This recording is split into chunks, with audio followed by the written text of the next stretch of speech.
Every time you think television has hit its lowest ebb, a new program comes along to make you wonder where you thought the ebb was. Ladies, gentlemen, and variations thereupon, please do not adjust your set. This is Modern Escapism.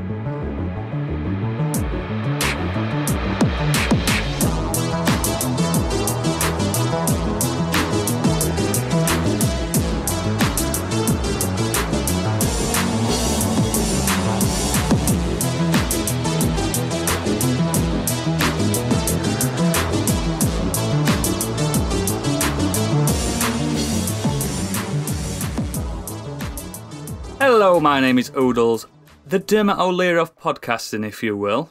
Today I am joined by Locations Gadget. Hello. Hello. I'm also joined by the Beast, Biggie. Cheers. And last but surely, by no means least, the man that was inside Mr. Blobby, Stig. Blobby, blobby, blobby! You alright, boys? Yeah. Aye. How you doing? Yep, very good, thank you. How's your week been? A week. Week. Oh, yeah, it's been a week. Pretty busy. Pretty busy. Cool. But the sun is out. The sun is out. Doesn't it feel better to have those solar rays hitting your skin? Oh, No, I'm northern. It's horrible. I'm built for winter. It's so nice. Just I went out today, and it's just nice to just get that fresh air and not to your nose to be free and your fingers to be falling off and your toes. Yeah, I enjoy. I enjoy the sun. Seems to be a change in temperament with just general public. Yeah. I saw a man in shorts today, and I'm like, fucking hell, it's not that warm. I busted my shorts out. I busted Have them you? out. Yep. I did see while driving around today my first two skinny topless chavs running down the street. It's 28th of February and they've already got their tops Mate, off. those guys have got stamina. They can run. They can run to the Aldi and back like in no time. To be fair, if they're anything like the Geordie football fans, then that's pretty standard. Yeah. They always have their tops off at games. Those guys they are do. nutters, without a doubt. That is Yeah, true. but it's usually the fat ones like that bloke with NUFC on his beer belly. Yeah, it's got a lot of insulation. Speaking of Geordies, Gadget, what have you been up to? Well, I was going to talk about video games, but we'd had a very video game heavy week last week. We did. So I'm going to briefly talk about one video game and then a video game book. Ooh, so still video games. Well, yeah, I never said I was going to change. Yeah, that's true. Yeah, no, just kind of following on from last week, I finished Yakuza 0 this week. Oh, yes. I'm not going to go into detail on it because obviously I talked about it a lot last week, but my God, what a game. That game was fucking mad. It's gone into my top 20 games of all time. That was just Really? insane. Absolutely mad. And I'm not going to talk about the ending and all that in case anyone wants to play it, but it just ratchets up the melodrama to the very end. And it's lots of shirtless Japanese men knocking the shit out of each other. It's perfect. Absolutely perfect. And are you jumping on the sequels now? Yeah. I've started Yakuza Kiwami, which is the remake of the first one, and I'm struggling with it because for all it's got new graphics, well, newish graphics, it really feels like a game from 2005. Oh, that's a shame. Like for instance, if I hadn't played Zero, I would have no fucking clue what's going on because Zero is a prequel that was made in 2015. Yeah.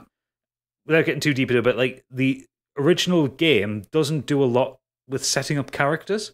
So you have this very complicated kind of mafia structure. You have these people who are very important to Kiryu or very important to the plot who have no explanation of who they are and what their motivations are and why they're important.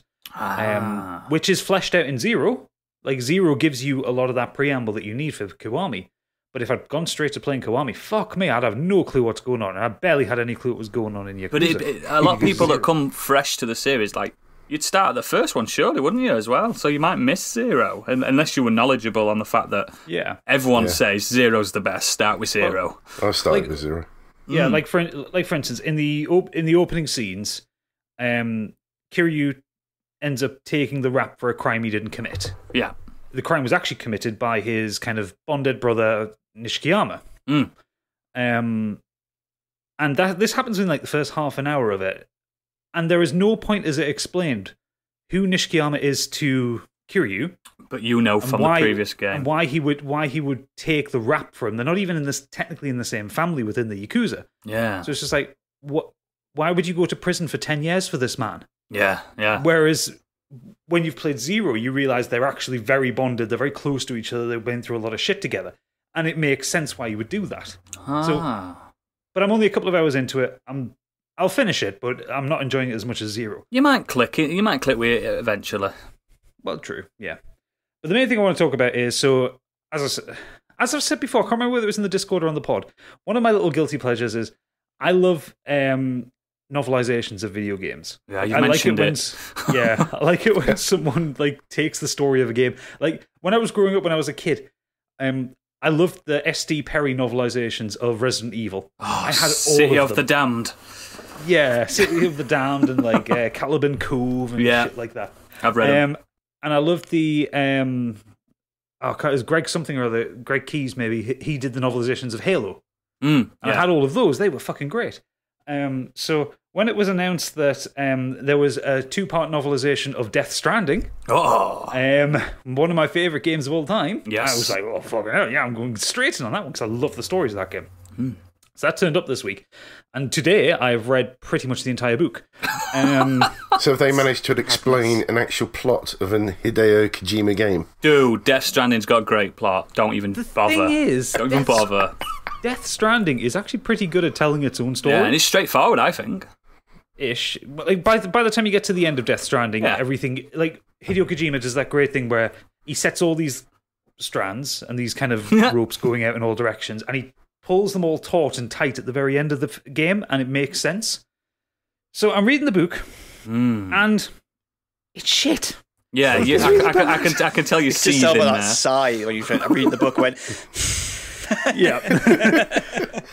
So it is basically doing what it says on the tin. It is telling the story of Death Stranding, which is fine. And the first novel takes you up to the end of chapter 5, which is the first cliff sequence for people who've played the game. And then the second version takes you all the way from that to the end of the game. Only a fool would order the next book. I ordered both at once.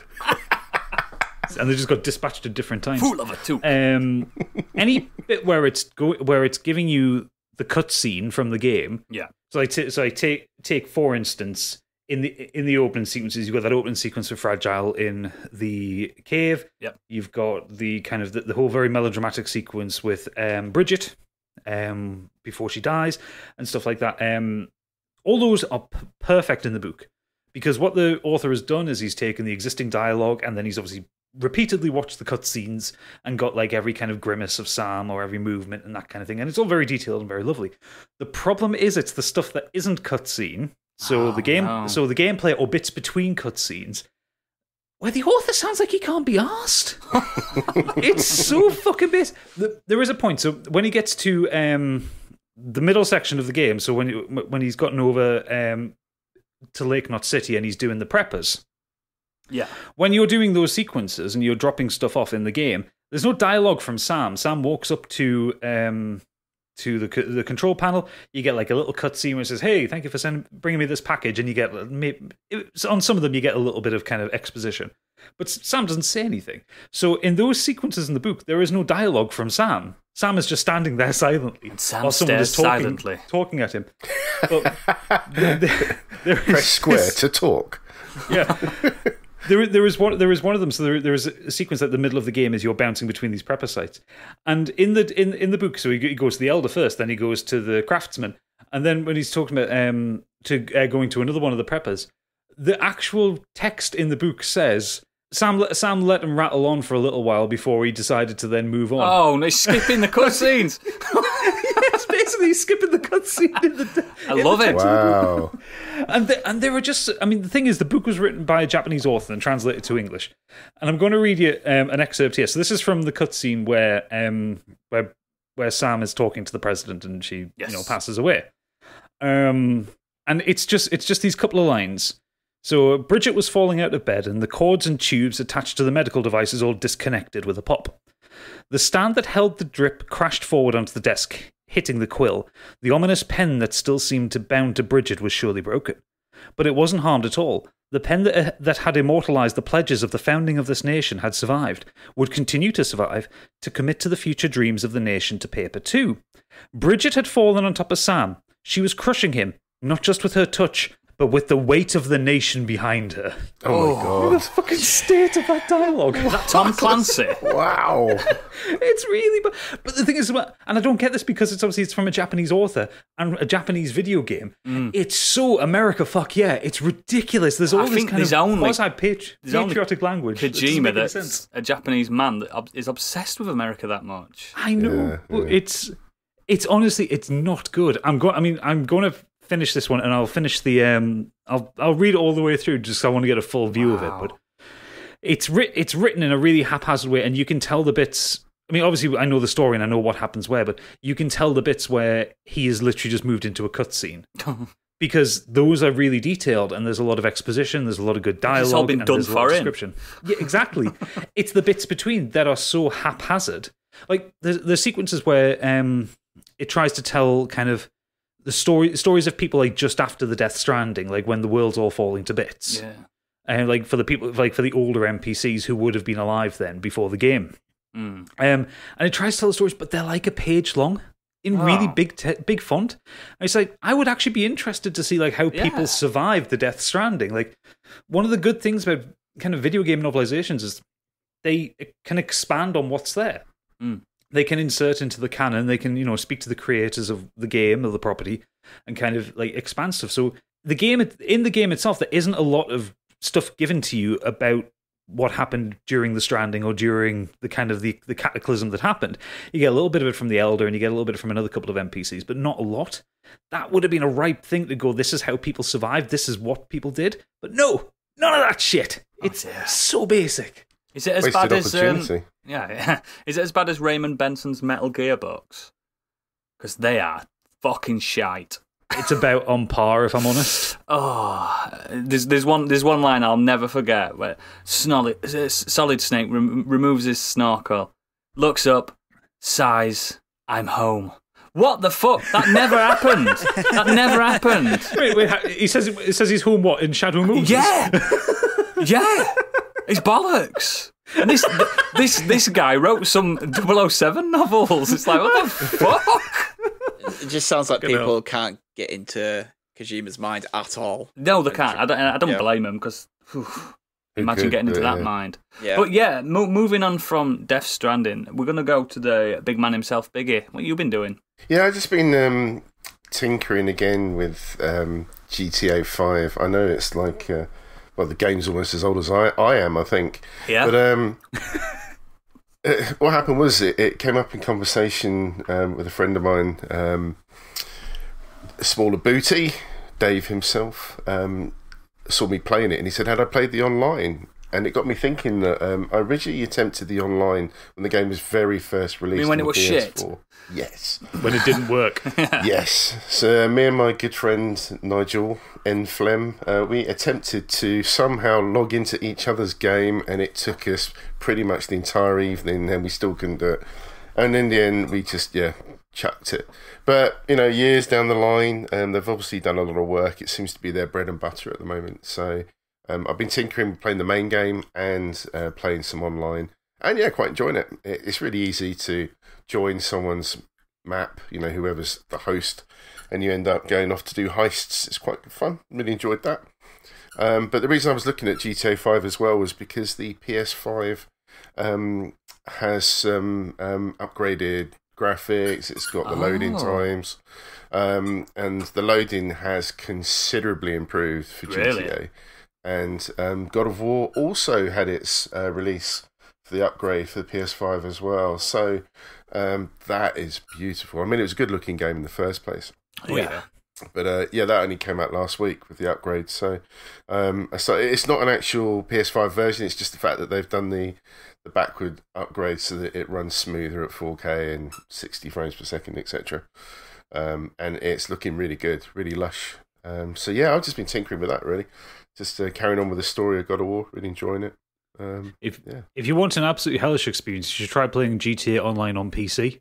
Because that is hacked to fuck. So yes, I've seen some I great can't play it videos on of that. like yeah. I've tried playing it online, and it's just every time I go in, I'll spawn in my little basic car because I've got no money or anything like that, and I'm just pootling about thinking, I'll go and do a little crime, just a little bit of crime, just to get some money, and then some fucking arsehole riding on the back of a dragon comes past and nukes me with rockets. I'm just like, what even is the point?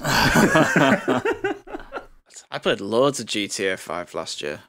It's really good online now. So much to do. Yeah, I've heard really good things. Yeah, like when I originally played it back on the 360 when it first came out. Me and my friend went on, and literally it just felt like there was nothing to do. We could just race, really. We just ended up chasing each other around and shooting each other. Shooting each now other. there's just so much random stuff to do. It's great. Well, back when it came out on the PS3 and 360 generation, the only online game there was seeing if you could get into a lobby without it wiping your save data. The ultimate game. Yes. It was so poor. I mean, I really don't know how that happened. It's almost like the Cyberpunk of its day, where it seemed to release the game and the main game was there, but when you tried to go online, it was the online didn't exist at the beginning when that first came out. You had the game, and then they patched the online mode about a month later. A month later, yeah. Oh yeah, I don't remember. Yeah, but yeah, it's. I just remember playing it when it came out on I think it was the PS4 version we had. And yeah, I'll tell you what's a good job that Cyberpunk didn't have an online feature.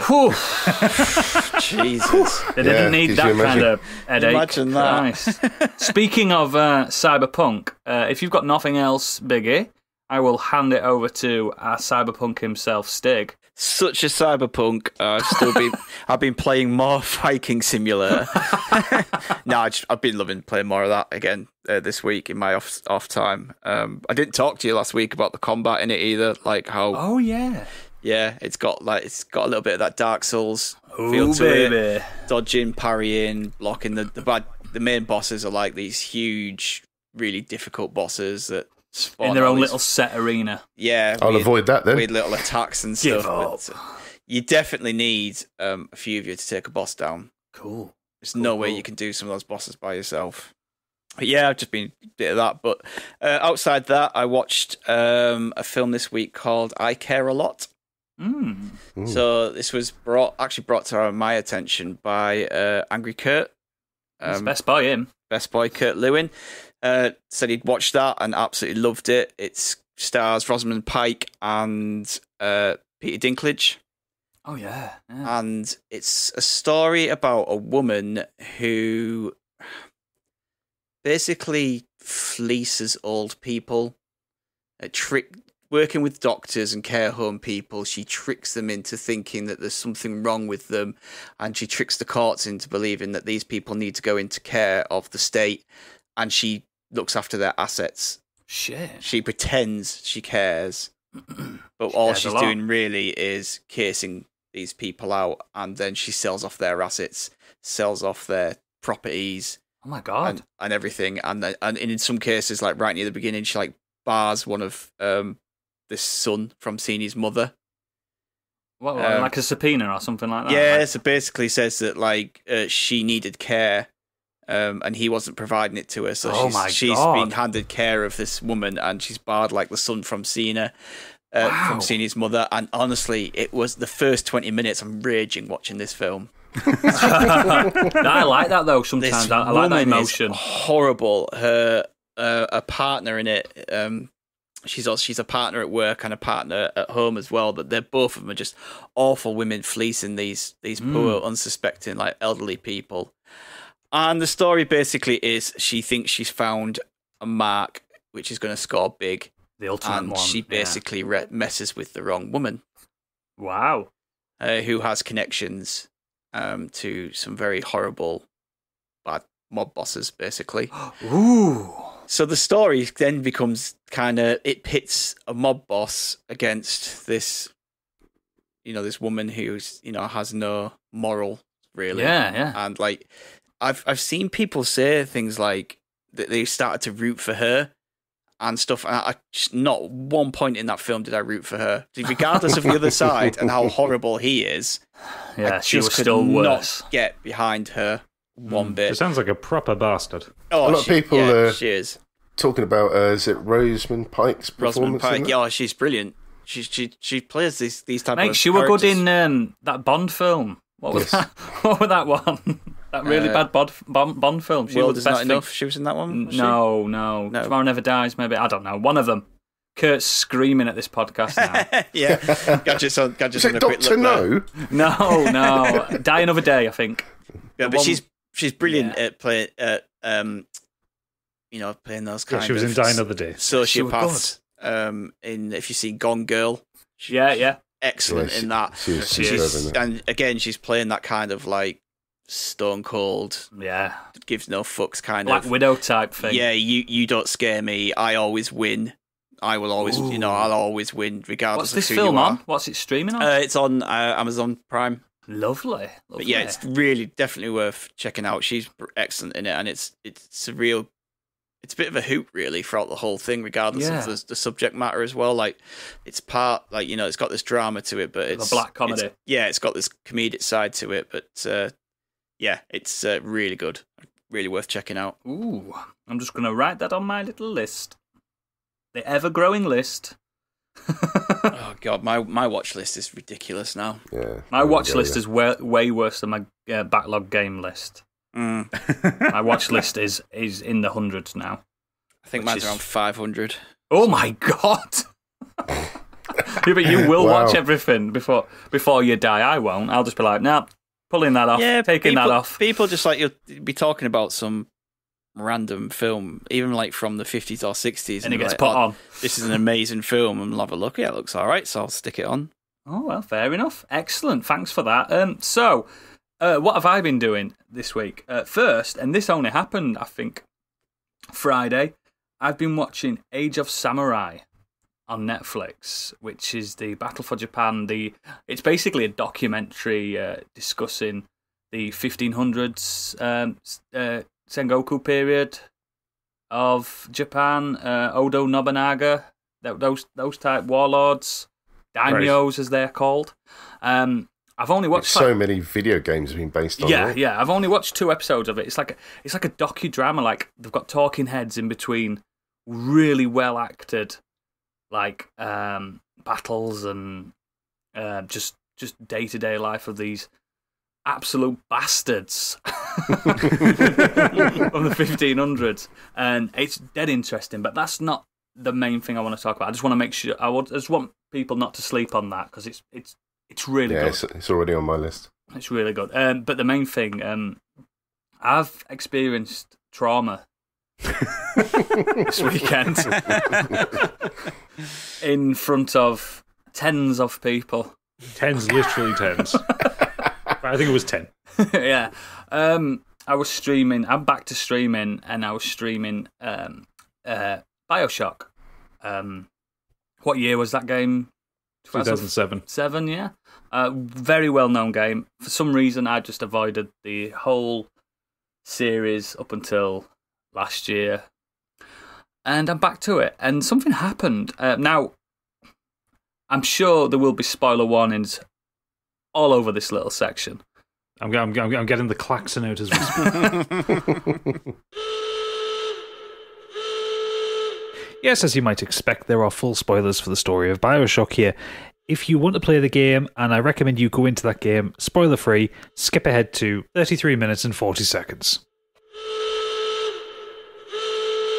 But I'm about 2/3 of the way through, and I've never had a game give me this much of a twang in my heart and my brain as much as what happened to me last night. Now, as an expert of the game, Gadget, can you just explain to people what happened to me in a more detailed form? 'Cause Okay. it killed me. So the general run of the game is you arrive in Rapture. Andrew Ryan is presented as your antagonist. He's this kind of grandiose man who runs Rapture, and he won't allow anyone to steal his city from him. The city's already in ruins, but no one will steal the city. You are contacted as you arrive in Rapture by a man called Atlas, a rather genial Irishman. I can't even hear his name, mate. who is guiding you through the trials and tribulations of the city. Mm-hmm. And through one betrayal and another, and meeting several psychopaths, you end up in Ryan's domain. Before you drop into his office, though, you are presented with a room with one of those, serial killer, psycho, conspiracy kind of things. Yeah. Boards with string all over the place and pictures. And the words, "Would you kindly?" Oh, God. daubed on it in red writing. And when you meet Ryan, he asks you a very specific... he tells you a very specific thing. Yes. And what is it, Oodles? He says something about slaves and masters, and then he says... A man chooses, a slave obeys. Yeah, and then he said, would you kindly kill me with, with this fucking golf club? It is revealed that Atlas has been manipulating you. You are a creature not born naturally. No. Who has been mentally conditioned over your entire life to respond to the trigger phrase, "Would you kindly?" And the perfect moment in this stream was when Andrew Ryan says that, and you get a flashback of every time Atlas says, "Would you kindly?" Yeah. "Would you kindly go here? Would you kindly do destroyed that? Would me. you kindly kill Andrew Ryan?"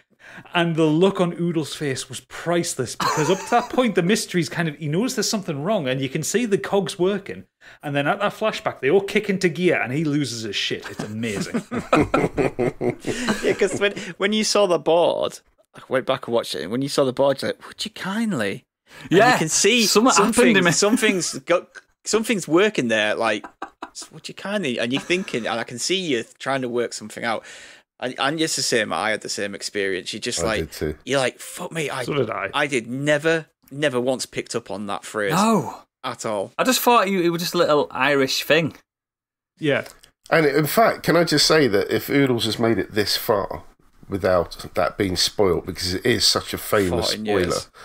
It's pretty impressive that a lot of people know it. A lot of people could have ruined it. But I think those that do respect that game do their best really not to spoil it, as far as I'm aware. Yeah, Loads of people no in one's the ever Discord told me. could have said something. I mean, since I started streaming, a few people have been saying, "Don't read this article," because they know I'm playing this game. Yeah. So but up to this, since 2007, anytime, because I just thought BioShock was some just first-person shooter, no substance to it, looked pretty at the time, and that was it. I didn't even know you had powers in it. Yeah. That's the thing. And then when I came to it, I've never, like, when anyone talks about it, I've just gone, "I'm not listening," or "I'm not watching that video," or "I'm not in," because it's not my thing. Do you know what I mean? If, like, let's say Kane and Rince did an episode of it, I wouldn't have listened to it, because I don't listen to things I've not played or invested in. Yeah. And I just managed to get to it stunned me, and I've never felt that in a long time. I mean, the closest feeling I got it was to Metal Gear Solid 2 when the Colonel says, "Snake, can you hear me?" and it's not David Hayter's voice that replies loud and clear, because that's how he talks, "Loud and clear, boss." And it's Raiden instead of Snake. That was one of the first gaming moments that made me think, "Fuck." Do you know what I mean? That really shook me. But this is a whole another level. That hashtag from Gadget was BioShock. I did like BioShock. that. Yeah. Yeah. I just felt betrayed. I felt like... Do you know what? Honestly, when it was happening, I felt you were all in on it, and you were all tricking me, and you were all like... You all were basically saying, "Would you kindly play this game?" Do you know what I mean? I mean, to be fair, I have... Since you started playing that game, I have dropped "Would you kindly's" to you since the start. Have you? I have. Oh my God. Betrayed twice, Oodles. Yeah, I've done that just because I know you're playing the game, and I know I've been pushing you to get to that point, but I've been, "Oh, Oodles, would you kindly upload that episode?" Or, that kind of thing. Oh, You man, I bastard. missed that as well. I'll have to bastard. go back and look at that. You bastard. Couldn't help myself, because the thing is, like when you were streaming that, like I was Candy Machine was watching at the same time, and I was texting with her, and it was like as you were working your way through Hephaestus, I'm like, "Oh, he's nearly there. He's like, I need to say something. I need to hold back." What if I did, like I was saying, what if I did just pause again? That's it for tonight, guys. I'm going to pause it before I'm going to save the game before I go. I would have driven 100 and something miles and beaten you back onto You the stopped stream. me from stopping last time, didn't you? Because I was did. I was at a corridor before a massive moment, and you went. Yeah. You might have said, "Would you kindly just carry on for a little bit?" I did. Yeah. Oh, you I bastard. did. I said, "Would you kindly play for like 5 more minutes?" You bastard, and it worked. And you've all betrayed me, and I feel betrayed. No, Atlas betrayed you. I all the way through, I bet you were pissing yourself all the way through. I'm like, yeah, you're my boy. What? I love this guy. Listen, all the way leading up into that, like he's going through. He's like, I'm going to kill Andrew Ryan. Me and Atlas, we're going to get out of here. Best buds. We're going to get the Me and kids. Atlas forever. Going to avenge Atlas's family. Oh God, I just got absolutely distraught. I went downstairs to my wife and I was like, I've just been betrayed. And she went, what have they done? As in one of you guys. What have they done? I'm like, no, not them. On a game. And she's like, oh, grow up. No, so it's just one of those moments. It's huge, man. It's just huge. affected everyone the same way, isn't it? Like Biggie said there. Sorry, that it's 14 years and people still respect the spoilers on it. Yeah. No one's. Yeah, I've had strange people pop in and nobody spoiled it.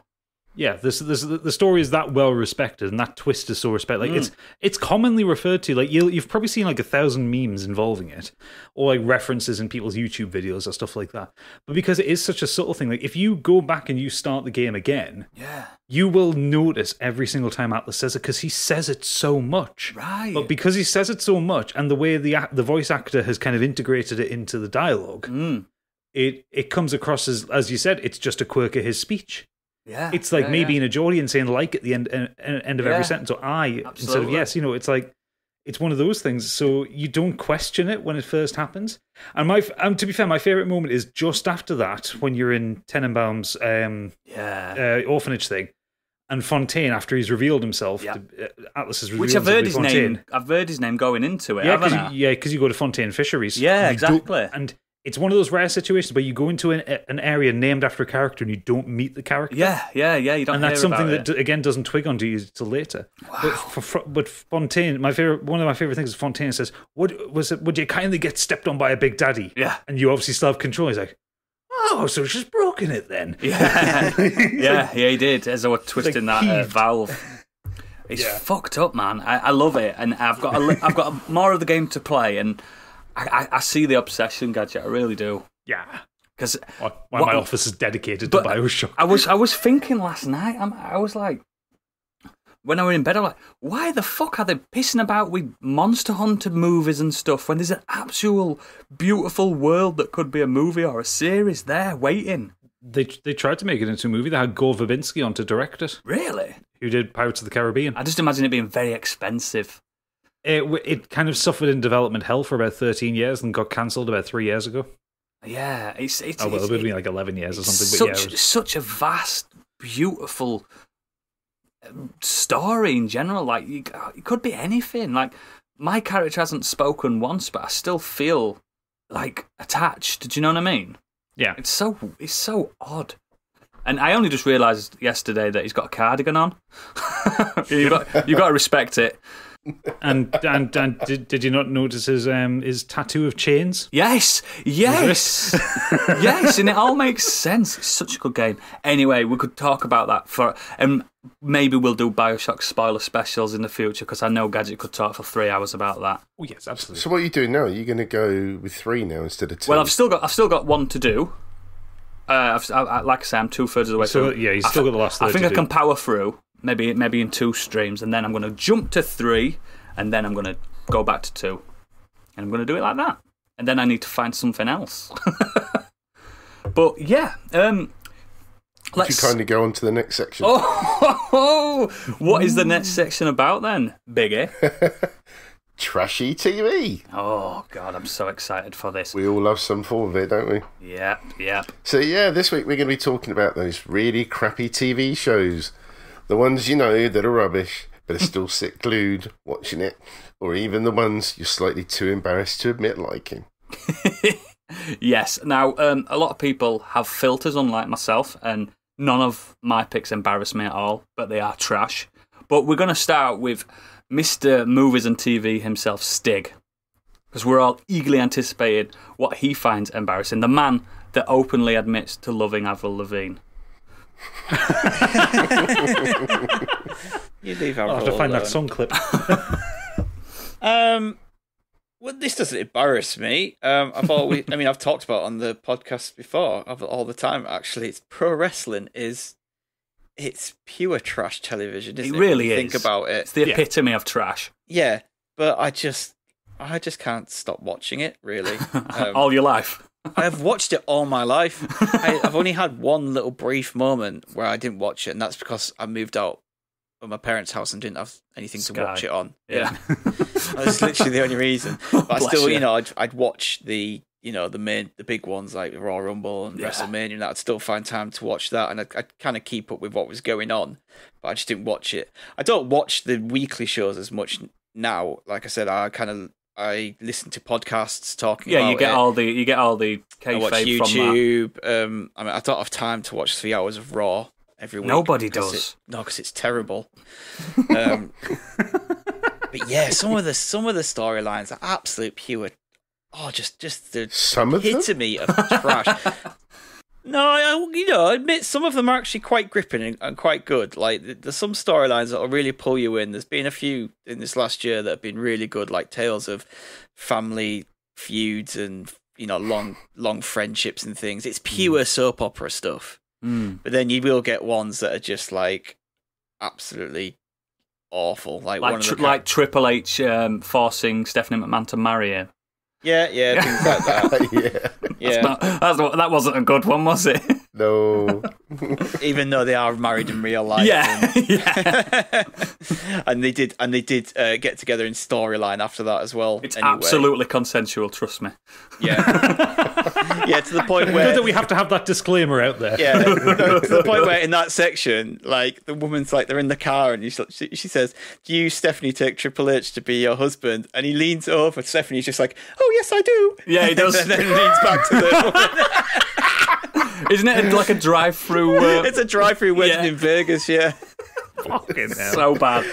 That was a nice. This is just like trash on top of trash. Yeah, but outside of that, some of the wrestling is brilliant. You have to be. Most of these guys are extremely talented and tough as nails. Pure athletes to go through what they do and put on the shows they do, and that's what draws me in more these days. It's the wrestling side, and there's a lot of different options out there now. There was so long you only had, like, unless you were into the Japanese scene and indies, like, just WWE was like the main one, and it was just like you were kind of just stuck with what they put out. Yeah. And once they had no competition, they just stopped caring. Yeah, there was nothing pushing them to do anything like cookie cutter stuff. Just crap. It's a lot of the same stuff over and over again. But yeah, pro wrestling, as garbage as it is at times, and as hokey and as soap opera as it is, and it's going to take a lot of beating to be trashier than that. To be fair, mate. Oh God knows, there's plenty of stuff out there. I will say, after you brought it up on a previous episode, like, I fell down. I think it was a YouTube rabbit holes one. I fell down a YouTube rabbit hole of just the random wrestling moments after. Because I found that sound clip for the episode of Vince McMahon in the hospital. Yeah. Where Steve Austin comes in as the doctor. That is good, though. That's not a bad moment. That's a good moment. No, that's not a bad moment. It's a great moment. And I just, like, those, like, I've struggled with wrestling, and I always have. It's one of those things that's been in the background of my life, but I've never really engaged with it. Yeah. But those kind of off-screen drama skits where someone gets beat up are hilarious. Oh, God, they're so good. Like, I don't care about what happens in the ring. That stuff doesn't really bother me unless it's... The Undertaker throwing Mankind off a Hell in a Cell. Oh, as God is my witness, he's broken in half. But yeah, like, I really like the stupid in-between bits. Like, was there someone tries to kill Stone Cold with a car or something like that? And run over in the car park or something. That's how they wrote him off when he had a real life injury. They had someone. I like how they're all fully trained forklift drivers as well. Yeah, it's not like driving a car, that thing. I'm telling you that. It has to be on your CV. I mean, do you know how ridiculous wrestling is? At one point in the 90s in WCW, they had a monster truck match. Yeah, they did. Which was Hulk Hogan versus the Big Show. Hollywood, on top of the arena roof, like a flat roof it was, they had monster trucks, and they were ramming into each other with monster trucks. And then they brought the monster truck toys out as well, because I had the Hulk Hogan toy.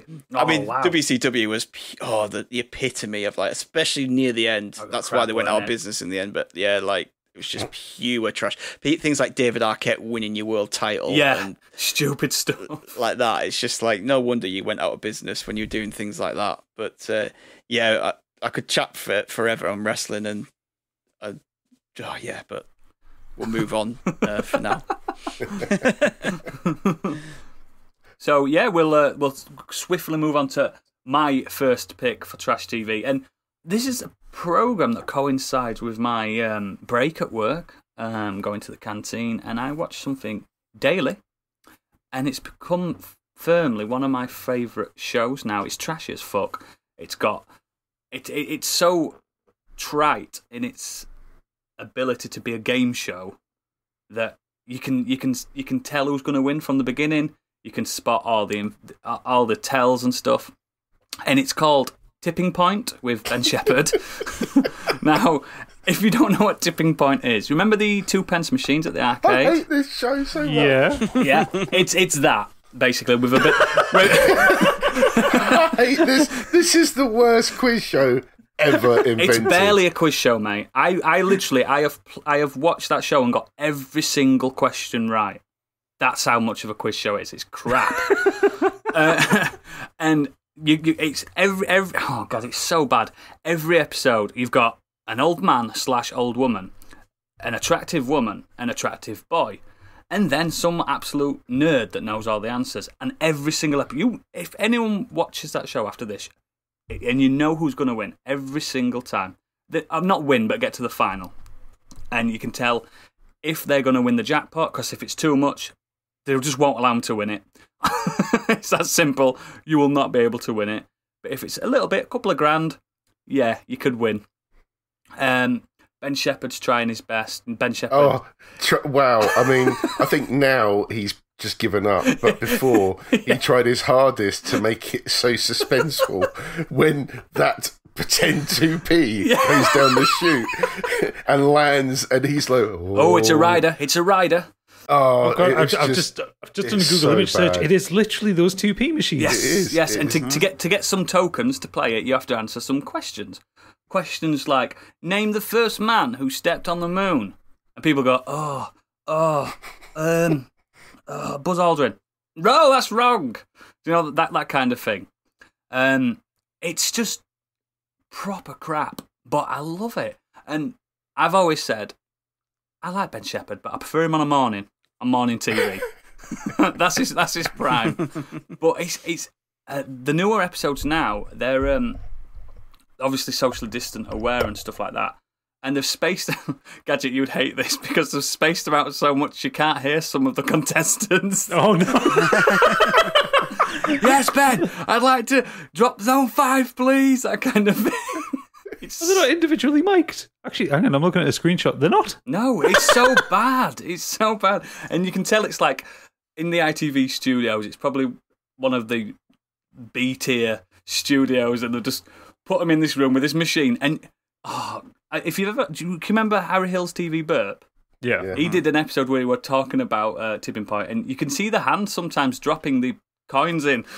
You can see the fingers. Because at first I thought, is this a machine? A sophisticated machine? No. They press a button and a hand drops it. That must have just been bottom of the barrel. Like, they were late nights, like 1 o'clock Mate, in it's the morning. been on like, for 7 years now. We need to fill this slot. What can we do? Yeah. And someone How just did they goes, come up with that idea? This is the 2p machine. 7th year. I was part of this thing because I'm fascinated now by the screenshots, and while you were talking, I'm kind of googling around. Just found this article from like a couple of days ago on a news site, and it's talking about. So there is a mystery token. Yes, which there is like a mystery question mark token. thing, Yes, and it's like with special and prize. This guy manages to get it. It says, just 11 minutes into the show, contestant Ben catapulted into the lead after answering one of the questions correctly. He banked a whopping £850, but also managed to tip over the mystery prize coin they were all so desperate for. Yep. But the gift wasn't what anyone was expecting. A bouquet of fresh flowers delivered to their door every month for a year. Yeah, during the pandemic. I tell you what. British prizes Shit, on I the know. shows, they're so shit. If you watch America, like it's like Deal or No Deal in America. It's just like you win something like $1 million. Yeah, $1 million, yeah. You win a planet or something. And on Britain, it's 250, isn't it? I mean, 250 grand is still a lot of money. Yeah. Don't get me wrong, but like in America, everything is just so much bigger. And then when they do the same show in England at Britain, and they're just like, Crap, yeah, here's innit? some flowers. for a year, though. Every month. Come on. I know, that's a grand total of like £100 worth of stuff. And I'm gonna see how big the bouquet is. If you got hay fever. I'm gonna leave Tipping Point on the floor and say, but it ends every single time. Do you know what? Oh God, it's so good.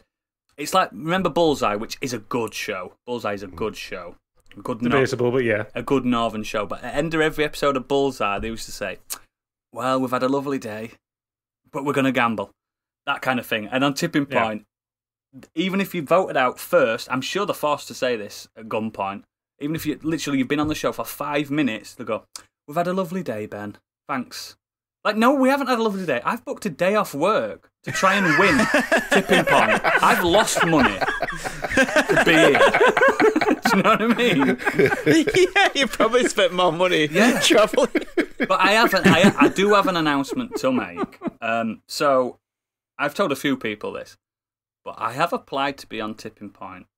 And I've got a screenshot to show people that I've made it through the preliminaries. Amazing. And in September, all things considered, I might be on Tipping Point. But apparently, if you're on Tipping Point, you need to wear a Modern Escapism t-shirt. Oh, I will. Yeah, I was going to say. Your episode doesn't come on for another year, apparently. Well, yeah, because they filmed so many of them. Yeah. One of my ex-work colleagues was on Deal or No Deal. Yeah. And he said, like, it takes ages before you... And then you have to sign a non-disclosure agreement to tell him if you've won or lost. I'm like, nah, if I lose, mate, I'm telling him. I've lost.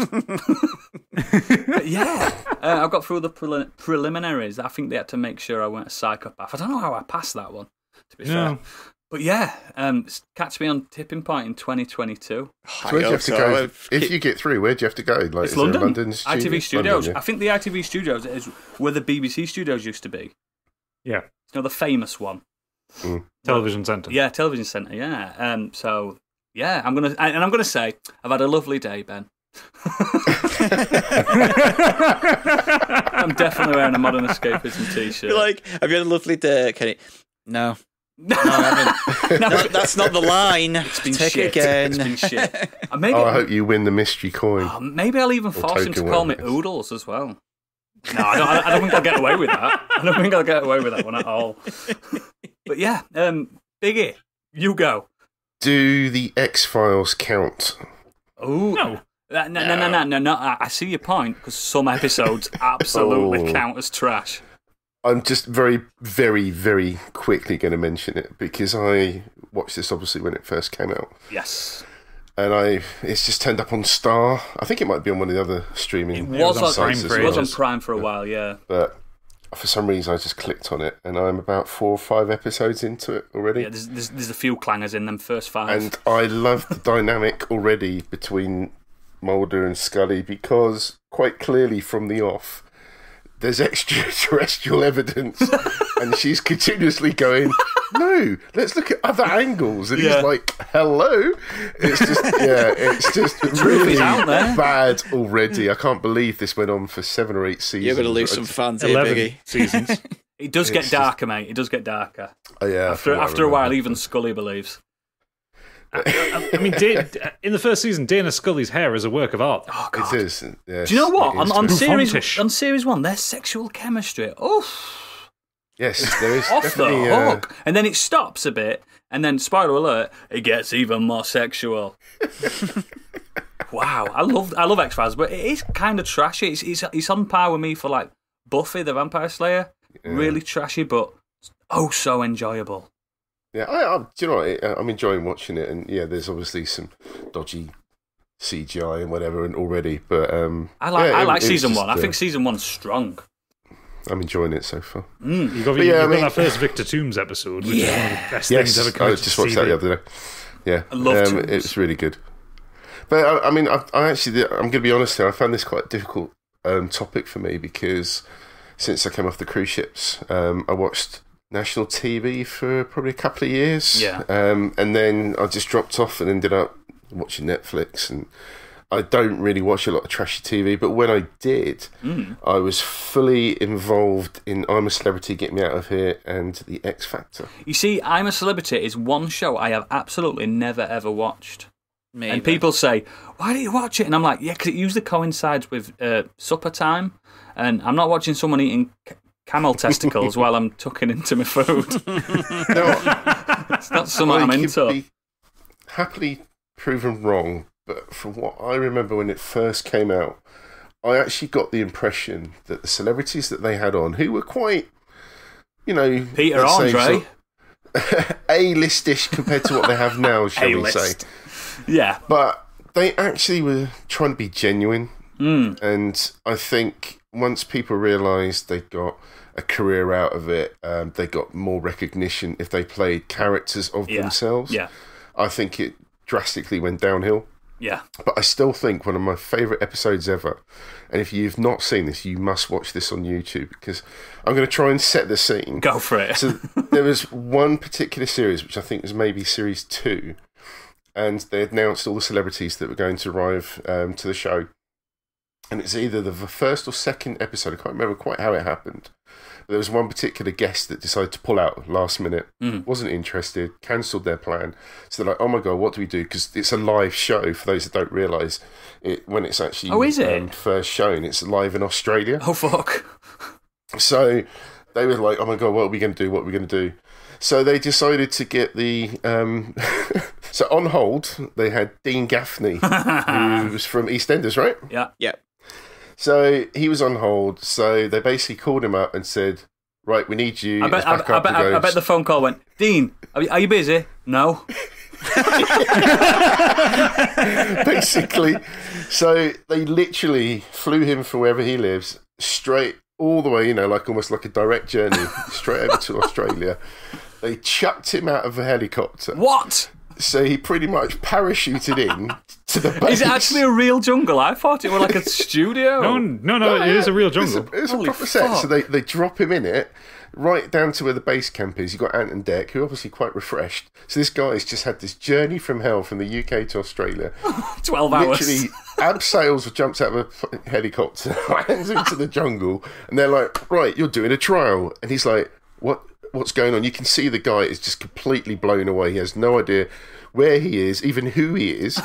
And then they get him to then start doing this trial, which involves eating every kind of animal you can think of. But it's like he's in a hair salon. So one of them is he's got this hair dryer thing on, but it's full of animals, like insects all going around him. He's eating body parts.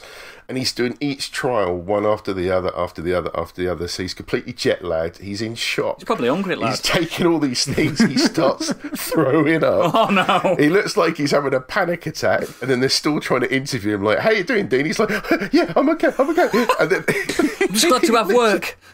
Ant and Dec just lose it at one point. They're just cracking up. They just can't believe that Dean is doing this. Dean's trying his absolute hardest, like his best acting ever. Ant and Dec are loving it. We're getting paid £1 million a series. Just if you find that clip on YouTube, it is just incredible television. And when I saw that live, I was literally holding my sides with tears down my eyes. I was laughing so hard.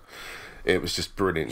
That guy must have had that journey of You've hell just reminded me of a very, very vivid memory in my life. In a nightclub in Pontefract once, I remember when I was 21, 22, and someone came up to me and went, we've got to go to Kiko's, which was the nightclub at the time. Why? We've got a special guest DJ. It's Dean Gaffney. You just reminded me of that, and we went and he was shit. I've just remembered from that clip, Biggie. Doesn't he make like a really weird noise?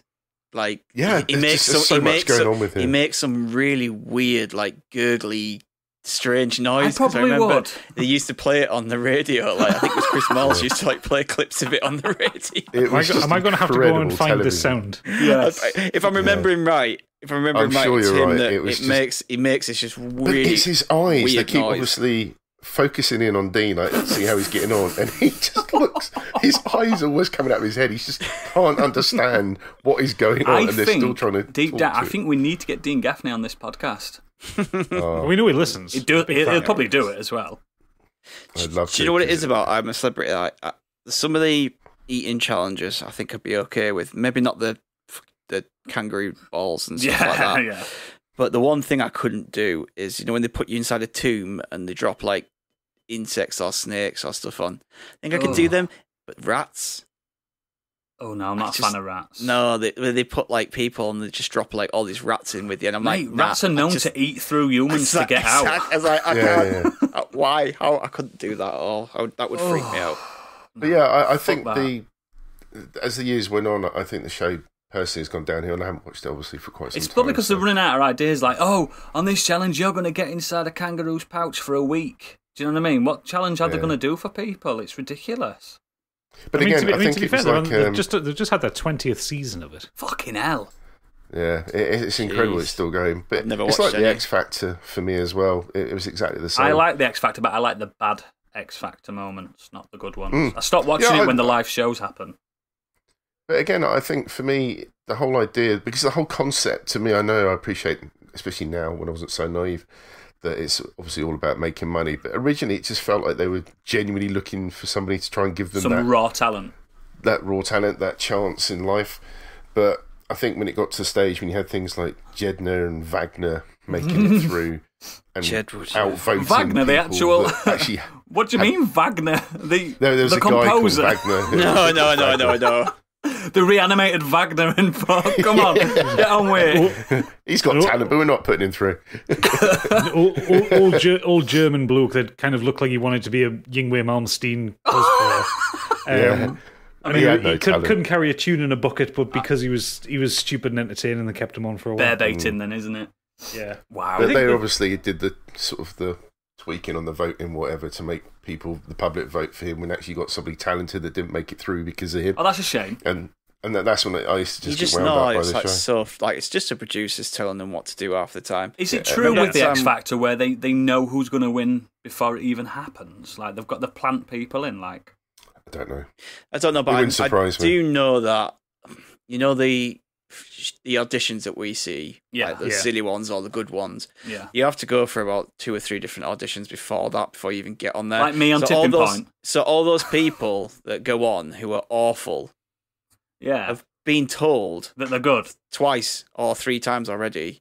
Go put them through. And they put through just to be laughed at. That's not nice. It isn't. It's just when I found that out about it, I was just like, problematic, that's just awful. Yeah, I had a friend who went to one of the kind of the live audition tapings when it hit Newcastle. It was at St James's Park or something like that. Yeah, and you go through and you've got like 2 banks of producers that you get through.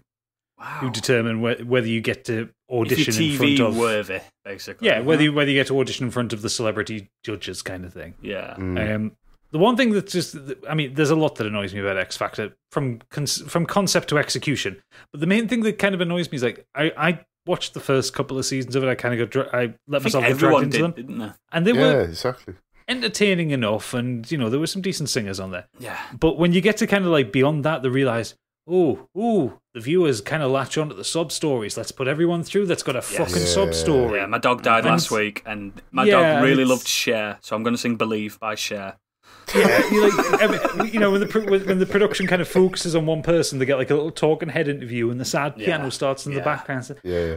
I'm all alone because I walked here and I didn't know where I was going, and my dad died when I was a bairn. Yeah, and my mum died when I was a little bit. And then the singing, the brilliant.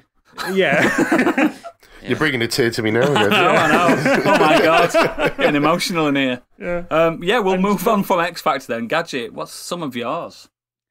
Okay. Well, I mean, the first one I've got to bring up, Oodles, is close to home for you. Mm-hmm. Literally, they film outside your street. It's Police Interceptors. Oh, they're there now.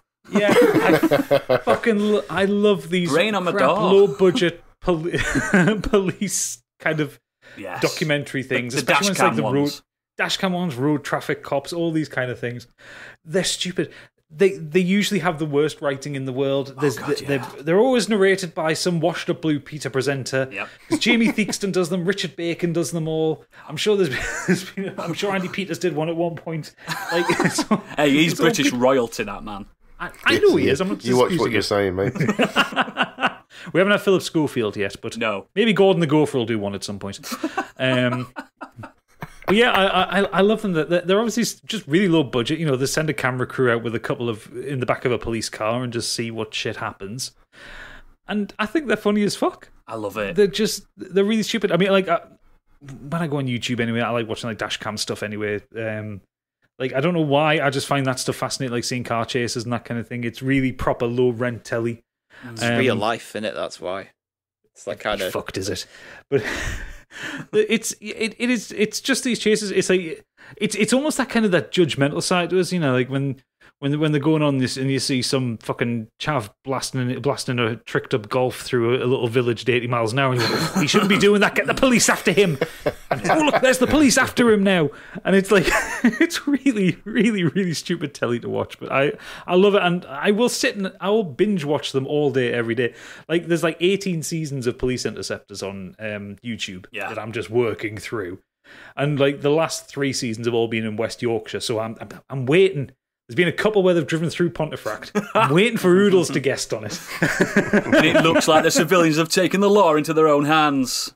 Yeah, it's that kind of narration as well. Pin the man to the ground. Oh, it's famous podcaster Oodles. Yeah, he's screaming, he's crying. We've got him behind bars. The best thing as well is like when you see these people when they've been caught and they're like trying to act hard.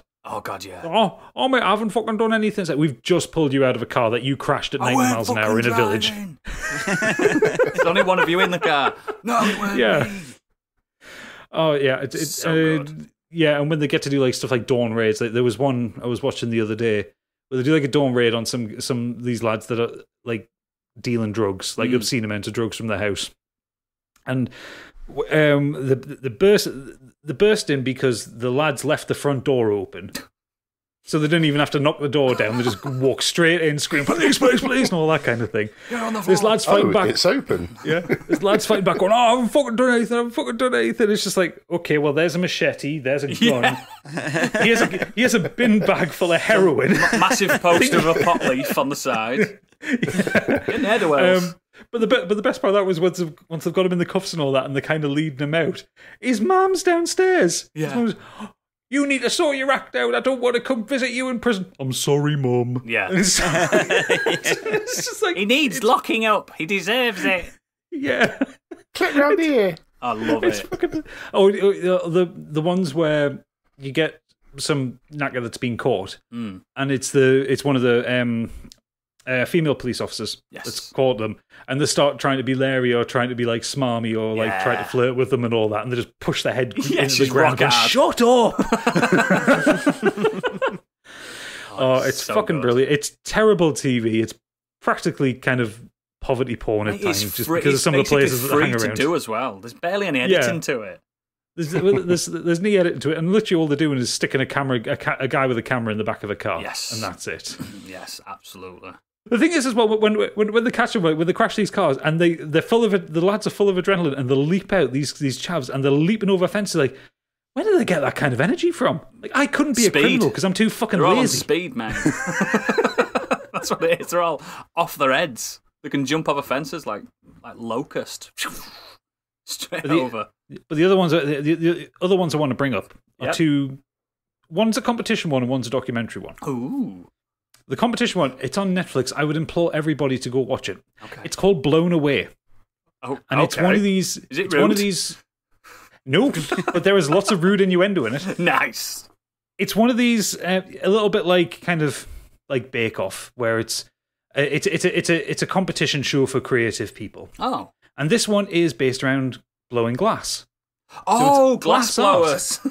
Yeah. What did you think it was? Blown away. I thought like a prostitute. A competition of maybe sex workers. I don't know. Well, it's funny that's where your mind goes, because the big ovens that they put the glass in with the pipe to blow on it to kind of expand it. That is called a glory hole. No. It is. That's the technical term for it. He's just going to blow his glass into the glory hole. Yes, they say that. No, I can't deal with that. It's such a crap form. We're not calling this episode Glory Hole. I'm telling you now. It'll come down to a vote, mate. all the judges constantly say, you've got to blow us away with this one. And stuff. We're going to be judging you on your blowing skills. And all these kind of things. It's just like me and Pip are sat watching it, just crease laughing because it's so bad. And it's done so cheap with like... they absolutely know what they're doing. But it's a Canadian show, so they're all very genuine about it and lovely. And it's literally like 8 people go in at the start of the season, and they get set. Each week is just a challenge to make some kind of art out of glass, and inevitably things break. People get annoyed. People get frustrated. There's some really kind of attempt to pretty editing and that kind of Isn't thing. Isn't it like and a really ridiculously hard skill, glassblowing? Like, like it's like artisan glassmithing looks YouTube easy. Videos of some skills as well. Yeah, like some of the stuff that these people create is actually mind blowing. It's incredible, like the kind of the stuff that they're pulling in. And then you've got the judges go around going, "Oh, that's a bit shit," and I'm looking at it going, "It's amazing." That's my magnum opus, and you just called it shit. Yeah, but yeah, so that is well worth watching. It's on Netflix. It's terrible. There's 2 seasons of it, but it's amazing. How long are the episodes? Is it like a 45-minute? No, half an hour at a time. They only do like one challenge a week. It's not like Bake Off where you've got like 3 or 4 things to do. The last one, just for the pure audaciousness of the concept, it's a Nat Geo documentary. You can watch it on Disney Plus. It's called Drain the Oceans. Now, I love me a low budget documentary. I do love a low budget documentary. The conceit with this one is shit that's sunk.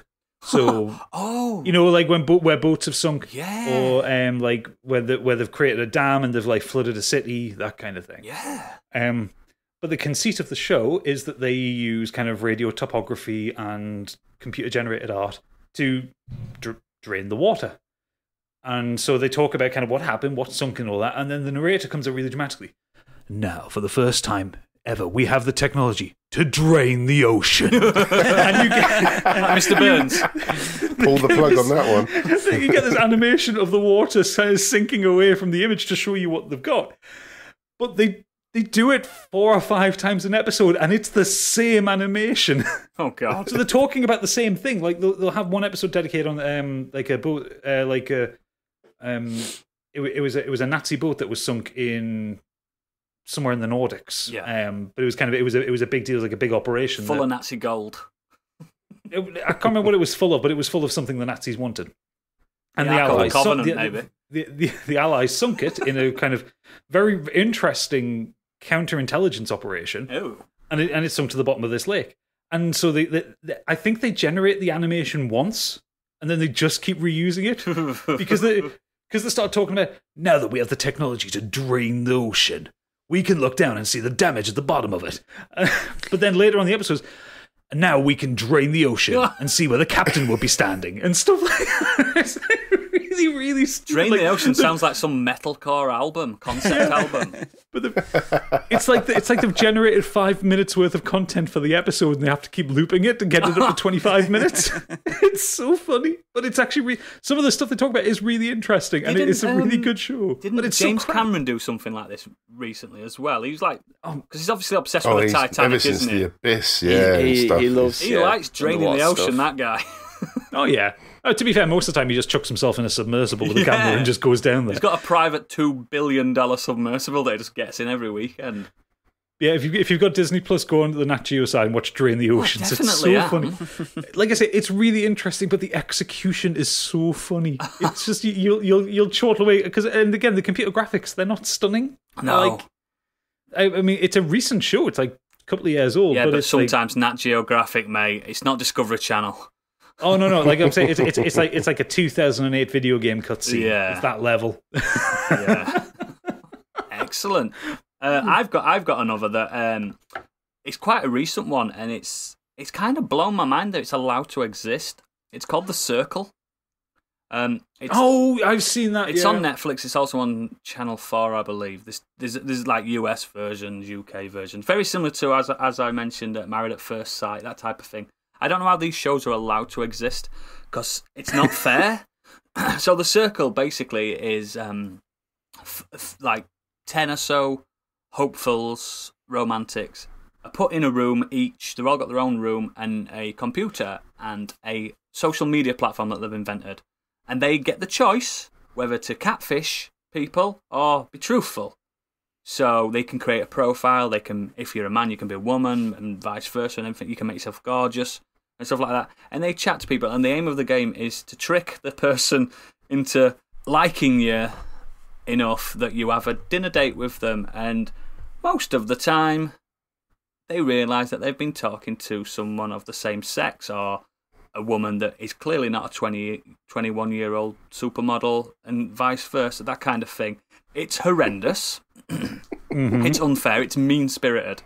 It is basically the evolution of Catfish. Like, Catfish, the film, it started a revolution, really, didn't it, that one? It's like... That was incredible. Of catfishing. Yeah, it exposed that kind of thing, and this show, The Circle, has just capitalised on... Because glorifies it. Yeah, it glorifies it, yeah. And people genuinely, like, heartbroken because they've formed a bond over, like, a space of a week or something with these people that have made them feel so special. And, like, if let's say you're a gay man and you thought you were chatting to another gay man and it turns out to be a woman, you're going to be mortified, aren't you? Like, oh, yeah, we can be mates, but you've broke my heart. That kind of thing. It's not nice. But I like watching it. Yeah. It is a really morally reprehensible show because it's basically encouraging people to fuck with other people's perceptions. Yeah. They do a good job of making you not like the people. Yeah. They're all assholes. I've seen the adverts for it, and the kind of the conceit is like, who do you want to be today? And Yeah, it's just like, yeah. okay, well, but why would you want to do that? Like, are you that insecure with yourself that you would go on TV to lie about who you are? Do they actually win something at the end of it? I don't know if it's actually a competition or anything, or if it's just a I can't shitty even reality fucking show. remember, mate. I've watched loads of episodes, but I can't remember if they win it. I thought they just won their dignity back. I'm not sure. I don't think they have any dignity to start with if they go on that show. But yeah, it's nasty, but you can't stop watching it. And the last show I want to talk about is some consider a national treasure. I think it's been going 15 years or so now. It's called The One Show. You've heard of it, haven't you? Basically, you watch that when you're waiting for something else to come on. But if you ever sit down and watch an episode of The One Show, you will be amazed at the juxtaposition. Before the pandemic, obviously, I'm talking. So, on one episode, they had Brian May on, right? And then, all of a sudden, right, before we talk to Brian May, we're going to talk to Sheila, who's going to talk about the price of fish and chips. Do you know what I mean? And then there's a little mini documentary about that. And then it comes back to Brian May talking about his life in being a rock star and stuff like that. And then it cuts back to, and now we have Michaela Strachan to talk about igneous rocks for 10 minutes. It's so ridiculous. It's like Blue Peter, but for adults. But without it being adult themed. Have you ever actually watched The One Show? No. Again, it's been on when I've been waiting for something else. Yeah, it happens when like you're waiting for Doctor Who or something to come on, and he's like, one show needs to finish.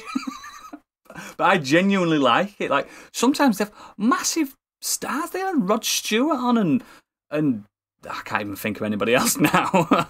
But yeah, they have big stars. Like they've had ex-presidents on The One Show and stuff like that. They had Al Gore and stuff like that, vice presidents, and then they cut into some little kid being the best 6-year-old artist in the country and stuff. And Al Gore's like, yeah, that was great. Do you know what I mean? So what do you think about the price of fish and chips, Al Gore? I don't know what fish and chips is. And it's live. It's so... Yeah, I found a BuzzFeed article because some of the links that they make with this, especially with the celebrities, are ridiculous. Oh, they are. And this was my favorite. It's basically titled "When Michael Sheen apparently inspired an item on bus routes after an interview had ended." And the way they link this is Michael Sheen talking. He's obviously talking on about he's on there about a film or a play or something like that. And you've got Matt, what's his name, the Geordie one, saying, "Now, Michael, we knew as a child that you love riding the bus." Mm. And Michael Sheen's got a perplexed look going, uh-huh. He says, we picked the next film especially for you. Here's Arthur Smith with a film that Michaels, Brummies, and anyone who loves a good bus route will enjoy. How the hell do you make a link like that with like a Hollywood actor? Tenuous links in it are incredible. Like that. Like do you know that ginger comedian that sings, the Australian one with the big ginger hair, and he's a singer? What's his name? He's got eyeliner on. Oh, Tim Minchin. Tim Minchin. Yeah, Tim Minchin were on once, and he's vegetarian, and they were talking to him for about 15 minutes, and then, Tim, you were like tucking into a burger, don't you? And he's like, no. I'm vegetarian, mate. Like that. And he was like, Oh, well, we're going to cook a burger now anyway. Actually, no. I think I found a one that's even better, that I prefer even better than that Michael Sheen one. Hey, do you know the comedian Joe Lycett? Yeah. So how do you know him? So the link starts with, now we know that Joe is never happier than when he's got something to complain about. So Joe Lycett thinking, yes. That's a joke, because his whole comedy shtick is complaining. Well, this should really put a smile on your face. Ready? Because tomorrow British gas prices are increasing. And there's just this look of shock from Joe Lycett. It's like, no, that's not what I complain about. How's he supposed to riff on that, though? That's what they expect him to riff on, that kind of like, I've got Eon energy. Do you know what I mean? It's ridiculous. But yeah, I think it's like when you watch Bargain Hunt and things like that. You're watching it for different reasons. You're watching it for Dickinson, the real deal, that's the one I mean. Dickinson, you're watching it for him being stupid and daft and looking into the camera too close and stuff like that. And with One Show, you're watching it for the stupid bits like that, and that's why I like it. Has anybody got any more? Yeah, I was just thinking about when you said about the circle, about watching and being drawn into these kind of horrible people. Yes. And why we as a society kind of get drawn to those kind of shows. It makes and us feel better. Yeah, and why we watch them and enjoy it. And it's got me thinking about the show Just the Two of Us. Anyone seen this? Oh, yes, I've seen that. No, I haven't. If anyone doesn't know what this is, right, the concept of this show is that two friends or partners or whoever will come onto a show and they'll design a tattoo for the other person, and the other person has to wear blacked out goggles. Okay. While they're being tattooed. Oh, are you saying Tattoo of Us? Yeah, Tattoo of Us. Oh, yeah. That is fucking shite. Yeah. Oh, yeah. Oh, yeah. But the results are fucking incredible. Oh, no. I hate it already. Yeah. So, yeah, if you don't... So, basically, they can't see the tattoo, and then the whole thing is about the reveal of the tattoo. And is it always a cock? Ensuing craziness. There's a lot of cocks.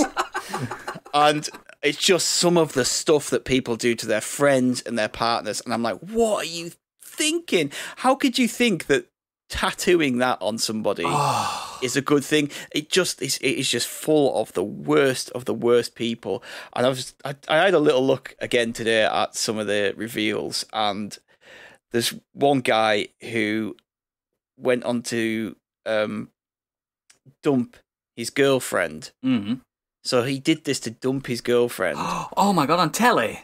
Yeah, so he got a tattoo of a toilet with the word dumped in it. No. And then she's like, why'd you do that? And he's just like, you dumb. And it's got, yeah, basically. And then afterwards he's just like, actually it's just a prank.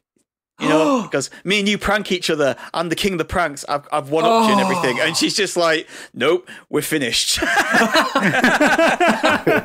Oh, no. He thought he was like trying to do it as a prank. She was like, no. And then there's one, some girl got a, the rabbit vibrator, just tattooed, a massive pink rabbit vibrator on her inner thigh. Oh, God. One of the worst ones I've ever seen. You might have to put a content one on this one. Viewer discretion is advised. A bloody tampon coming out of the pant line of my god! Of a girl. It's just like a string with a bloody tampon coming out. And I'm thinking, why would you, as a best friend, think that is a funny thing to do? No, but there's a more apt question. You're saying these people are getting tattooed or blindfolded, yet you still know that someone's tattooing very close to your private parts. Everything around there. I'd be like, honestly, no. You're gonna one do guy got imagine superhero, pow, whiz, bop, pang kind of thing, that kind of Batman thing. But on it said stuff like syphilis, gonorrhea. Oh God! God! Yeah, and all these like sexually transmitted disease. I swear that it's awful. And the last one is this guy got. It's a picture of him on this guy's belly, bent over. So it looks like the belly button is the guy's ass. Oh God! Get that fucking covered up. Honestly, I was going through this clip, and it must have been about 20 or 30 reveals in this clip, and about 2 people went, "Oh, I love it," and everyone else is just like, "Yeah," because some people are actually nice. and get like nice tattoos or like something that means something. But most of the people just get absolutely horrendous tattoos. Do they have like? Do they mix it up? Like on one episode, they'll have like, oh yeah, my mum died, and they've got a really lovely tattoo with a rose and stuff on their arm, and they're proper emotional. And then on the same episode, they'll have, like you say, a bloody tampon sticking out of someone's pant line. Yeah, that kind of. I just watch for the reactions. I don't really pay much attention to anything else. Who's presenting that kind of show? Oh, it's a Geordie Shore woman. Geordie Shore girl. I don't know who she mate, is. You could show me a picture and I wouldn't know who it was. Yeah, no. One of my favourites that I've seen on it is there was a last one on there, and kind of her boyfriend's like a serial cheat. Oh no. So the tattoo that she designed for him was her face on his chest with "I have a girlfriend" written above it. Why is she still with him?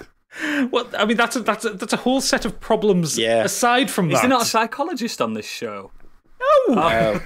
So I think it spawned from an MTV America. It's like an American show originally. What a surprise! I doubt the Americans are that disgusting. No, they are. Are they? They're just as bad. Yeah, they're just as bad. And then, just one last one.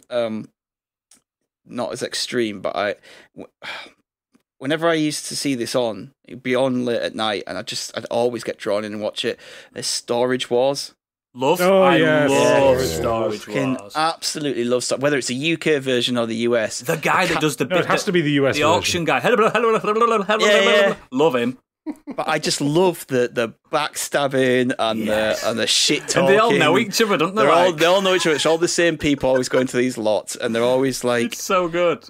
And sometimes it's great to watch them get a win. Like you'll pull some out and like, fuck me, they've uncovered some gold here. But then every now and again, there's all this bitchiness going on and they're ramping each other's bids up, and then they'll pull all this stuff out that looks like it could be great. And it's like, oh, this is just. I love that guy that when they're doing the auction, he goes, money.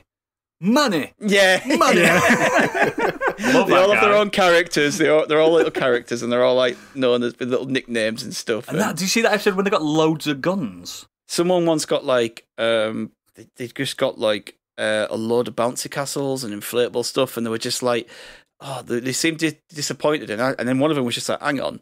Like, these are all in really good condition. Yeah, they're worth £1,000 each. Yeah, like, we can either sell these or we can rent them out and earn money off them. And they're like, oh, yeah. And it's like actually worked out to be a good find in the end because they worked out how much they could sell them for. So they're not allowed to look into the lot, are they? No, you're not allowed to see what's they can peer in. Yeah, so they'll open the door and you can't walk past like the threshold. I'm sure I watched one where somebody got like a really good like Mega Drive or something like that, or like a console.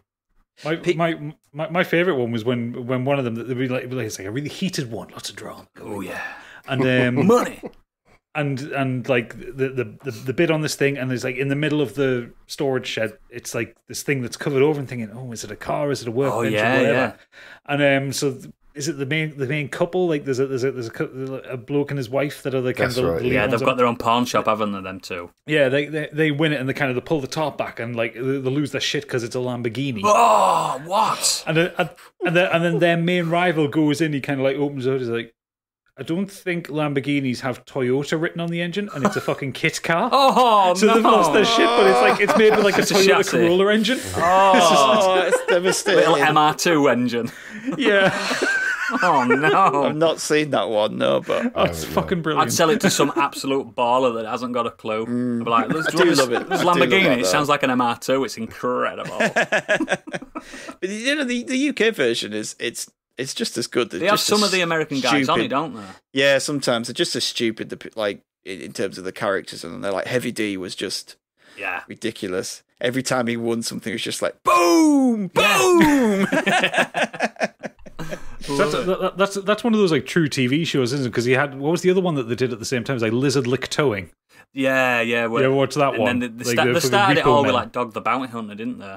God, just absolute trash. That is trash. That kind of stuff. Oh, absolutely. Oh yeah. All that ever reminds me of is the South Park riff on it. Yeah. Oh god. Yeah. If you've not seen the Cartman being Dog the Bounty Hunter, you have to watch that episode. So good. You've got his little earring. You get Jesus, bruh. You get Jesus. Got your whole pass, bruh. Got your whole pass. It's so good. So, if we're all done with, I want to give one honourable mention. Oh yeah, let's do it. to the originator of the trash TV shows. Okay. Did you guys ever watch The Word? The Word. Yes, I did watch The Word. Did you ever in see the that? 90s, yeah. No. Yeah, I just want to give one honourable, because it's one of the strangest combinations of guests they ever had on that show. Oh, yeah. And for those that don't know it, it was really the beginning of youth TV. Yeah. Late It was night before, like, TV. TGI Friday and stuff like that, wasn't it? Mark Lamar Yeah. and Terry Christian were the main presenters. And they'd sometimes have somebody from the general public who would be like, "This is Dave, and he likes kissing grannies. Go on, Dave, kiss a granny." And he'd kiss a granny for his 5 He minutes of didn't fame just and kiss her, stuff he like snogged that. her. Yeah. It was really rubbish stuff like that. But then they'd have like Oasis on to see the show out and stuff. But my favourite episode was when they had Snoop Dogg on Oh, God, yeah. and Rod Hull with Emu. Oh, that's a combination. Leave him alone. You Leave him have alone. to just, again, find the clip of that on Yeah, it's YouTube so because good. it's just something else. It's literally Look, doesn't Rod Hull like Snoop being Dogg, Rod Hull. Snoop Dogg says, "Get that bird out of my face."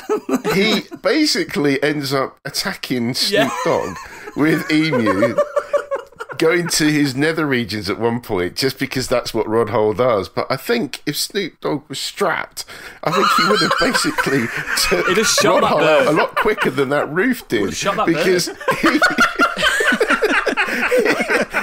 I think he actually put his foot on Rod Hull's neck at one point.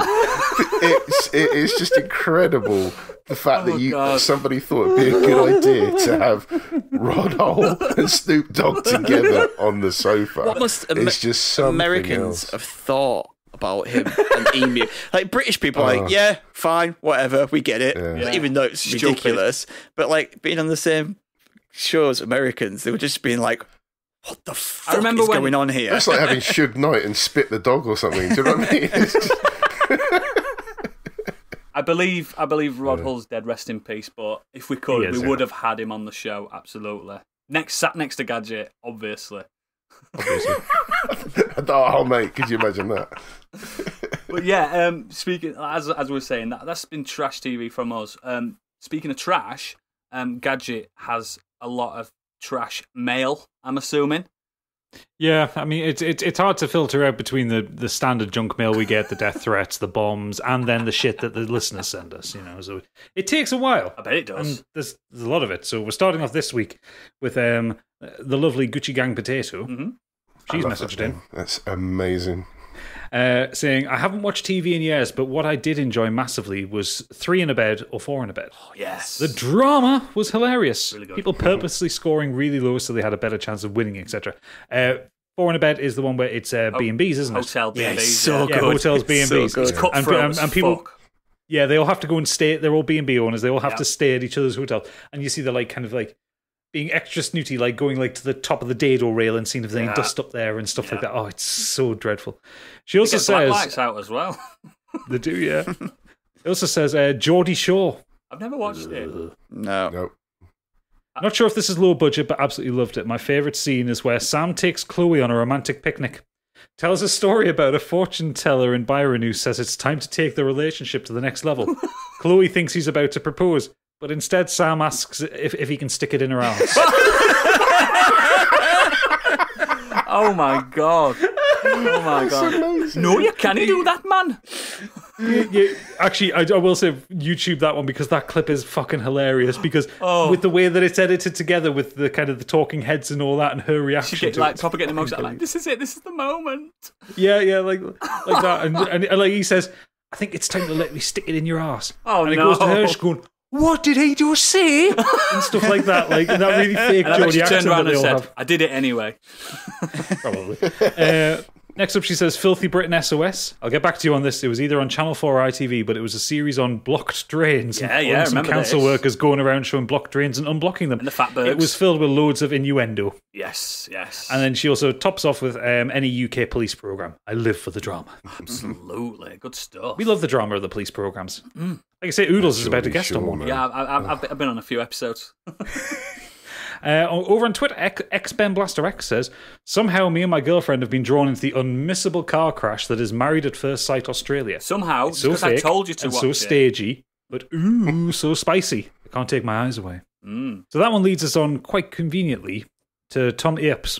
email. I'm hoping I'm pronouncing his name right. Saying, hey, I think the trashiest thing I watched on TV in 2020 was by far Married at First Sight Australia.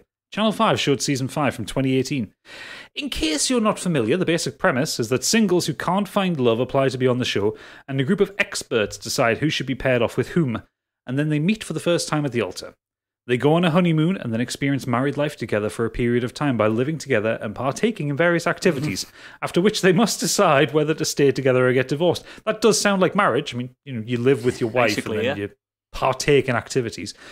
He goes on to say that's the original format from Denmark, at least. In the Australian one, they can't legally be married like that, so it is a wedding day, but it's a non-binding commitment ceremony. Yeah, they cheat on each other as well. Yeah. In the Australian version, the couples have a chance each week to stay or leave, but they only leave if both choose to.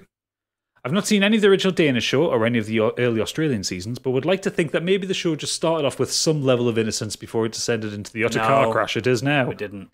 I don't know what it is about the show, but I couldn't stop watching it. It's clearly a well-polished reality TV format with the couples being placed together in situations or partaking in activities designed to encourage emotions to run high. There is also plenty of clever editing, reaction shots, and fake cliffhanger trickery in the same vein you guys discussed about Hell's Kitchen last week.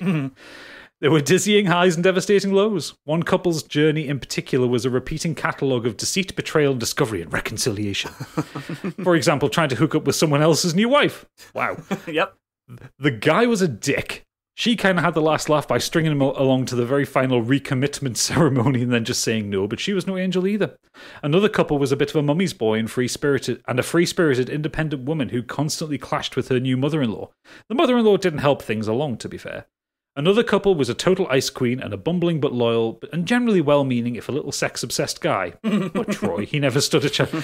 That's a big collection of qualities to have in someone. That basically describes Stig then, didn't it? Bumbling, loyal, well-meaning, but sex-obsessed. Yeah, that's Stig. Was any of it real? Was it all scripted? Were the quote-unquote experts actual psychologists or whatever they claim to be? I don't have the answers to those questions even after 32 plus hours of watching. Total trash. Not out of 10. Would watch again though. Perfect. That was from the very incognito Sheep Goes Bar. Definitely not Cow Goes Moo. No. Sheep Goes Bar. Nice to have a new listener. Yeah, Married at First Sight Australia seems to be quite a popular one. I might have to send Pip on a fact-finding mission. It sounds like something that she'd love. You just need to watch the newer series. It's not like this arching narratives or anything like that. Just watch the latest season. It's so fucking good. So good. Smash is Clear, who's emailed in. Morning, gents. I used to absolutely love the dreadful scripted reality shows that were on supposedly educational channels. Things like Pawn Stars on History or American Chopper on Discovery. They were just awful TV, but somehow compelling and entertaining. The shows all have central businesses that loosely tie to the theme of the channel, a cast of wacky characters playing to the camera and trying desperately to float themselves as a future celebrity, and a weekly dose of hijinks. Nothing ever goes smoothly, every project is late, rushed and over budget. The central cast have to bicker and argue so one of them can storm out and throw office furniture. It's so obviously staged and the setups are so ludicrous that you can just switch your brain off and enjoy some of the lowest common denominator TV. Also, infomercials. I miss the early 2000s golden age of infomercials. Cheaply made, elaborate exercise gadgets that promise the world and would look more at home in a London dungeon than an actual gym. And the kitchen gadget ads that feature those hapless schlubs that can't use a can opener or pour a drink from a bottle without risking decapitating themselves. Can we talk about the American Choppers and stuff for a quick second? Oh, yeah, sure. Yeah, It just got me think. One of the things that I had on my list was Pimp My Ride. Oh, I love Pimp My Ride. Yeah, because it was just so ridiculous. Like, Exhibit was such a good host, but I loved. I always found it so ridiculous how he'd just like wander up to someone's house and knock on the door. And they'd always answer, and they'd be like, "Oh my god, it's Exhibit!" It's like you didn't know he was already coming. Yeah, but sometimes the camera was behind the person opening a door. Yeah, exactly. It was from inside. He'd like grab the hand and yank them out the door for a hug and all that. And he'd introduce. They'd be like, "Let's have a look at your like absolute shit bag of a car." And then they turn it into something amazing. It's like, yeah, but underneath that, it's still this awful car that's probably going to just crank out like 20 miles down the road. But this time it's got a fish tank in the boot 24 Bose speakers. Yeah, an Xbox steering wheel is the steering wheel instead. Yeah.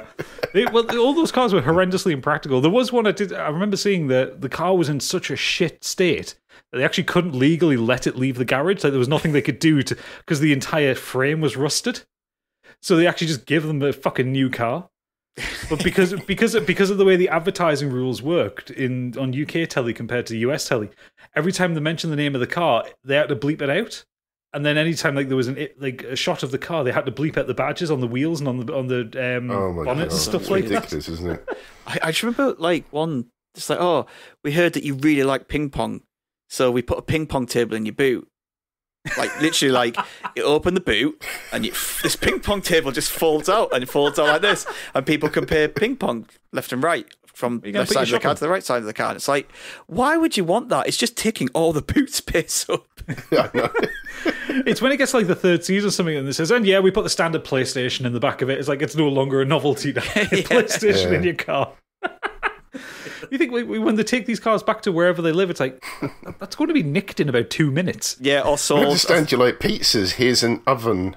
It was shit like that. A brick oven. I once saw once where they were just like, oh, I know you're really into like, you're rushing between this your school and your day job, and you don't have time to change. So we've put like a wardrobe in your boot. Like that you press a button and this wardrobe comes out the boot. It's like, yeah, but now he's just going to stand in the middle of the street and get dressed. Like, where's he going to go? You've taken the back seats out for the PlayStation to go in, so I can't get in there. I think I read something somewhere where most people just sold it because I always wondered how you declare it to your pointless. insurance. Like, what colour's your car? It's basically every colour. All of them. Just get your insurance code and just send them a DVD of the episode. And how much do your wheels cost? More than the car. Do you have any modifications? All of them. Yeah, I see on your website there's no fish tank option. It also says ejector seat. Is this correct? Yeah. Oh man, I loved it though. Absolutely loved that. Best boy Kurt Lewin has emailed in saying, I used to watch a lot more reality trash TV growing up, but I rarely watch TV anymore. And of that I do is generally dramas. I used to watch stuff like I'm a Celebrity, Big Brother, X Factor, Britain's Got Talent, and more. These days I do have one exception though, and that's The Apprentice. Oh, that is trashy as fuck. And people like to pretend that it's like high caliber, high class. Oh no, it's not high caliber. It's trash as fuck. I love that show. I've never watched it. So good. I know of it. I know how it kind of works, but I've never watched it. You need to just watch a series, like watch like one from like 3 or 4 years ago. Yeah. Bear in mind, it's the show that spawned Katie Hopkins. That's where she came from. That's what made her famous. Yes. Just watched the one with Stuart the Brand Braggs. Oh, believe it or not, as well, Stuart Biggie, the host of God rest his soul. The main host or character or boss of the American version became a president at one point of America. Donald Trump. Yeah. So Kirk goes on to say, I love that show with its various contestants, which have obviously been chosen for entertainment value rather than the business acumen, but that makes it all the better. It annoys me how cocksure they are of themselves, and that makes it all the better when they mess up, which they often do in spectacular fashion, to the point that you can't actually believe they've been successful in business before. The only thing that makes my eyes roll on the other contestant one-line puns Sir Alan Sugar comes out with, which are so obviously scripted. Yeah. The contestants are fucking atrocious. Like, you see these people say, oh, I run this successful media empire in the southeast and all that, and then he doesn't know how to do like profit and loss forms and stuff like that. Like, he doesn't know how to work out how to. It's so successful, he decided to go on the TV and try and win a show to get an apprentice job. Yeah, so successible. The interview stage, like when it gets down to those are amazing, especially with Claude. Yeah, I believe he's now one of the he's now one of the kind of advisors, or something. But when he was when he did the interviews, I just don't know how people got through them. No, I don't. He would just rip them to pieces. He'd be able to tear apart their lies, and he'd do his background research on things. So people like say like they could like Gadget said, "Oh, I own this media company that's produced all this." No, you don't. Yeah. In fact, I've looked into that. You only employed 2 people, and it went bankrupt 6 months later. and they'd be like, and he just rip into them like just had their number every single What's time. What's his name so did well from it. He now hosts Countdown, doesn't he? Nick Hewer. Yeah. He did well. Yeah. It's the best advisor though was Margaret. That eyebrow could kill people. Yes. Yeah, she would just raise that eyebrow and it could murder people. Do you not remember Stuart? Is it Stuart Braggs or Braggs? Yeah. And he walked into his interview and he's like, "Oh, Margaret!" Like because she was a celebrity, because in a sense because she'd been on 5 or 6 series by now, and he walked in and he addressed her like that, and then you could see he thought, shit, this is meant to be a formal interview. And then he's like, Claude's like, why'd you call yourself a brand? I think I am a brand. You're not though. And he goes, no, I am. It's like, yes. Well, Claude Rex like, no, you're not a brand. You're nothing. You're you. Yeah. You're nothing at all. Yeah. So and then comes because I remember his business or the kind of thing that he'd done which got him onto The Apprentice was he ran a mobile phone company on the Isle of Wight. Yes. And he was like, part of his business, he was like, oh, we aim to expand the business. And Claude's like, how? There's only so many people on the Isle of Wight. you run out. You've run out of Ireland. Yeah, basically. For our last one, because we have one more that isn't on the show notes because I've just been texted. This is from Pip. Oh, Pip's decided to write in because trash TV is her remit. So she says, if I asked myself in the before times, what would I do when faced with the end of the world as we know it? I would have pictured myself in some Lara Croft khaki look, thick thighs from constantly running for my life, and through a diet of military rations and rats, finally achieving the waist that looks good in a tank top. I did not, however, picture myself engineering the best way to sandwich myself between 2 hot water bottles so I could sit on the porch in a blanket nest and chain smoke while watching Vanderpump Rules. Vanderpump Rules is an 8-season reality show following Lisa Vanderpump, one of the Real Housewives of Beverly Hills, and her husband Ken, and the young aspiring models and actors who occasionally pop up to do a shift at her restaurant, Pump. Yep. That's the name of the restaurant. It's messy, trashy, and completely addictive. You follow the lives of these people as they face the usual trials and tribulations of life in your 20s again and again and again and learn nothing. As producers suggest to the jacked-up try-hard jock who's trying to turn over a new leaf with a sweet southern girl, that it would be a great idea to go to Vegas with the lads days before meeting her strict Bible-quoting parents in Kentucky. Paired best with a glass of wine, the plot is predictable enough that you can keep half your focus on adding items you never intend to buy to your basket that will inevitably be lost when you have to quickly Google how to pronounce the word opacity, which is a thing that happened to Pip. And she also notes that the show is unlikely to come back for a 9th season. As they quite rightly fired a few of the main cast for racist comments, and Lisa Vanderpump has been served a $100,000 lawsuit for not paying for her carrots. Yes, for the restaurant. My wife watched this as well. Oh God, there's a lot of screaming in that show. Well, the thing is, when the kind of the pandemic first hit, and like before modern escapism happened, Pip struggled with the being home all the time thing, and she sat and watched 8 seasons of Vanderpump Rules and like 11 seasons of Real Housewives of Beverly Hills constantly. No, you poor man. Like, no. Over that first kind of spring and summer. That was her coping strategy. Chomping at the bit to get on this. The podcast. Is this her trash TV night? Yes, that's what she's doing now. Yeah, basically, yeah. But yeah, that's the feedback that we've had. That's what was in the mailbag. Fantastic. Thank you very much, everybody. I've just remembered a really good one. I wish we had time to talk about it, but I'm just going to quickly mention it. Wife Swap. God, that was so good. No, it wasn't. It was terrible. It was I fucking love Wife Swap. Problematic as fuck. Yeah, we can't go into it, but God, that was awful episode when the guy TV. says, but I watched so this much is of usually it. the time me and my wife go upstairs. Do you want to come upstairs? It's like, fuck off. And some of the unruly kids that some of the wives had to deal with. Do you not hit like your kids? I hit mine. Like the one that was like, she was vegetarian and she took away all the meat, and this kid was going fucking crazy. I want bacon! Give me bacon! She just took it away from him and he was going crazy. Yeah. So good. Maybe we'll do a full episode on that. Oh, please, look, no, I can't watch any more of that. No. So we will swiftly and finally move on to the socials, and our socialite himself, has the information. Take it away. So if you want to find us at Twitter, you can find us at Modern Escapism. On there, you'll find a link to all of our episodes, socials, and Discord. If you can leave us any comments there, you can either tweet us or email us at modernescapism@gmail.com. If you like to watch gaming streams, you can come and watch us at twitch.tv/modernescapism. And you should come and watch us, because if you'd have been there this weekend, you'd have seen Oodles in rapture, finding out about losing his mind. You can go back. We've got videos on demand of that on our YouTube channel and Twitch. You can go back and watch them. Monday, so he's carrying that on Saturdays. Mondays, Biggie dies. He's going to carry on with his playthrough Dark Souls. Literally. Biggie dies on camera. Pay-per-view. Yeah, no, just his man on the game. It's only a one-off. Just dies over and over again.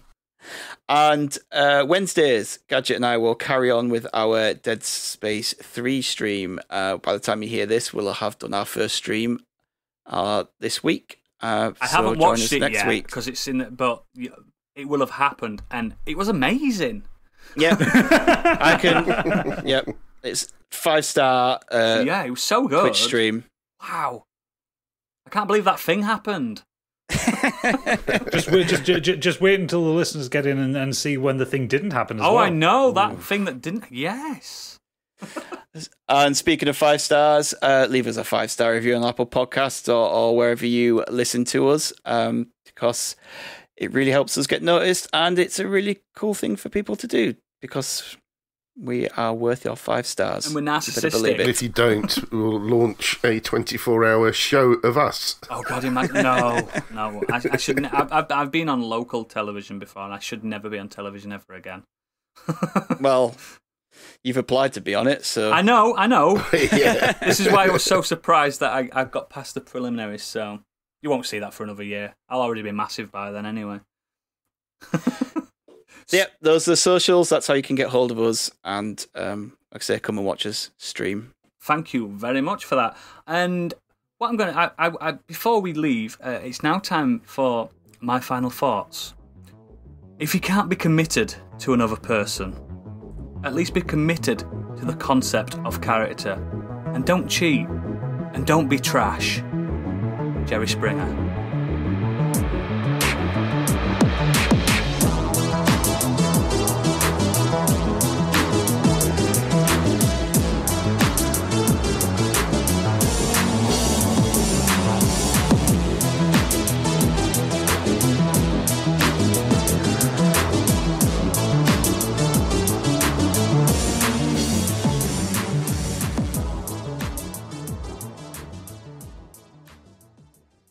There's one brewing. I am brewing, but no. Ugh. Come on, Bert. Ugh.